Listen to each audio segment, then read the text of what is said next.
Miisa 7 ireo maty ary mahery ny 900 ireo traboana tao amin'ny distrikan'i Moramanga taorian'ny ora mikizany aliny sabotsy foalahady teo raha ny antotany Savonjimaika napita ny manam-pahefana tany an-toerana.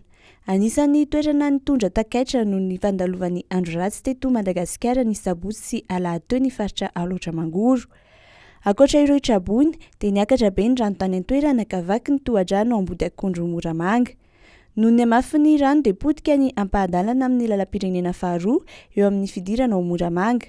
Tapaka noho izany ny lalam-pirenena faharoa ka tsy maintsy asiana tetezam-by Vonjimaika hoy ny minisitry ny asa vaventy.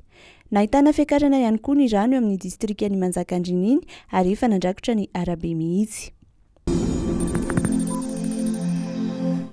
Tany nototofana tsy nanara-dalàna raha ny voalaza ny avy amin'ny komina Antananarivo renivohitra sy ny mpamonjy voina no nanorenana ilay tobim-piatsona ny fiara teo Ankady fotsy ny Otsaka ny aliny alahady voalatsinainy teo. Trano maromaro no nianjeran'ny ranotany sy ny fiara teo amboniny ka olona miisa 9 no fantatra fa namoy ainy tao anatin'ny loza. Voalaza fa mbola misy olona iray tavela tao anatin'ny tany sy ny vaton'ny Otsaka ary mbola nikarohina izy hatramin'ny alatsinainy takariva teo.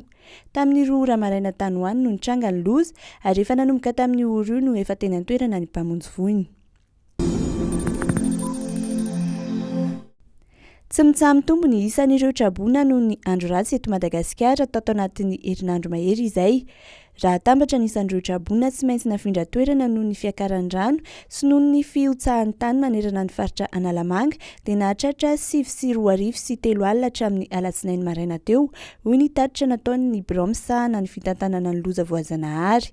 Toby 720 no andraisana azy ireo ary anisan'ny toerana andraisana trabona betsaka indrindra ny Akademiam-pirenena momba ny fanatanjahantena na ny ANS ao Ampefiloha, ny eo amin'ny kianja mitafy ny Mahamasina ary ny eo amin'ny kianja mitafy na Korondrano.